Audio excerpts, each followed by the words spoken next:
Which should keep Trump away from power, the court or the electorate? I want to say that the decision rests on the answer to the question, what's the best way to protect and preserve American democracy? And it's not clear exactly which would be. On the one hand, I am persuaded by people like Lawrence Tribe and Justice retired Judge Ludig, a liberal and a conservative, who have together written something compelling that says that Trump should be disqualified. The decision in Colorado a little while ago indicates that really that's what should happen. That judge established the basic fact that Trump had tried to overthrow the government in an insurrection, and then used flimsy arguments. So it's going up to the Supreme Court. And I'm not trying to guess what the court would do.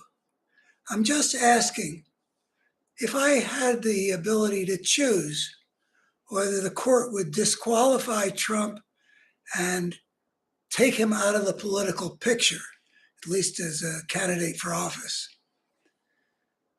would that be better or worse than letting him go forward into the election? And it turns out, well, no, I should say, it seems to me that each of those two has a risk.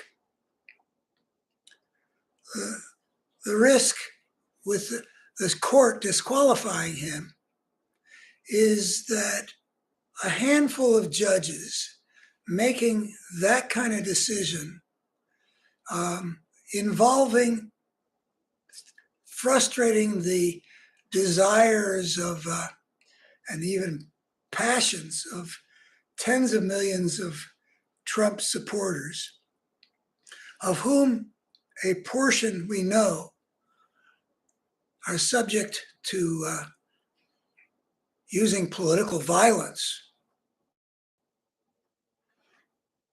runs the risk that as the court upholds the Constitution and the rule of law, it would precipitate a degree of resistance that would ultimately do great damage to the rule of law. That's a possibility that I feel is real. It makes me loath to have the Trump problem solved by a handful of judges. But then there's the other approach. The court evades what would appear to be its constitutional authority and obligation to disqualify him, which is itself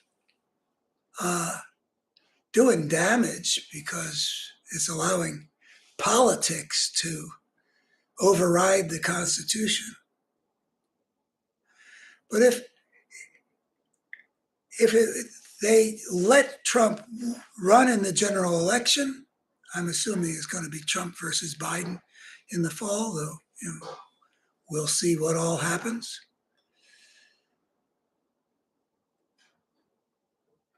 Not only does it disregard the Constitution, which is part of what we're trying to protect, but it also runs the risk that Trump will win the election. Now, there are a lot of people worried about what the electorate will decide if they have Trump and Biden as a ticket to choose among in November of 2024.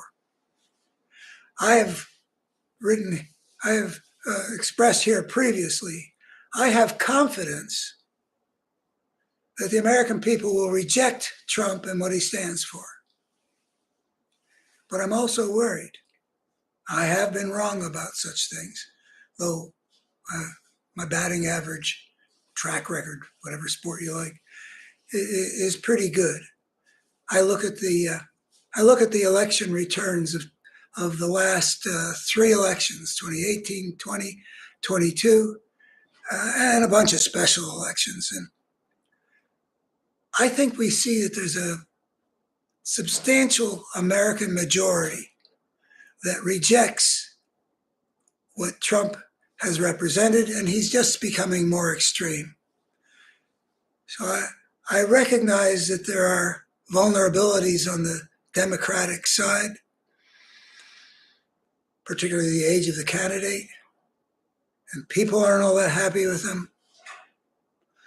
But there's a part of me that feels like the election can be shown to be a battle between fascism and democracy, and the great majority of Americans will choose democracy, even if they're not enthusiastic about Biden.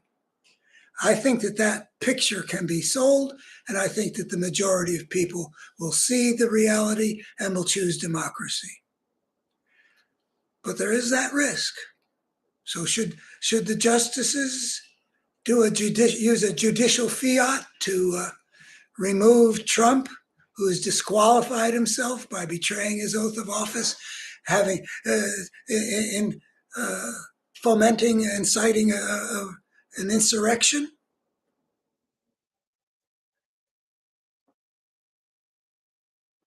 Or should we let the people decide? One argument for letting the people decide, if I'm right in my sense of where the American majority is, here's the advantage and why I kind of lean toward this, even though I do believe the Constitution requires otherwise. The American people have always imbued the will of the people with a certain authority.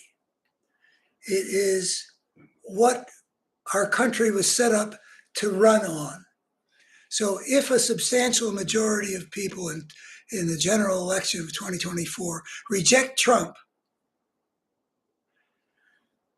that will have an authority. There may be a lot of people who are unhappy, but I believe that the number of people who will take their unhappiness into the streets or into some kind of guerrilla warfare, like Oklahoma City kinds of things, the number of people will be very limited, because Americans generally believe in democracy. And the people who don't believe in democracy and won't respect the outcome of an election will be a smaller threat to the ultimate victory of the rule of law and the constitutional order than would be the case if it was just a handful of judges in a 5-4 decision or a 6-3 decision or even 7-2 decision who disqualified Trump. But there is that risk on the other side. What if he wins? If we knew that he was going to win, or at a certain level of probability of his winning, we really got to take the judges saving democracy and let us deal as best we can with the consequences, because we cannot afford for Trump to become president of the United States again. Thank you.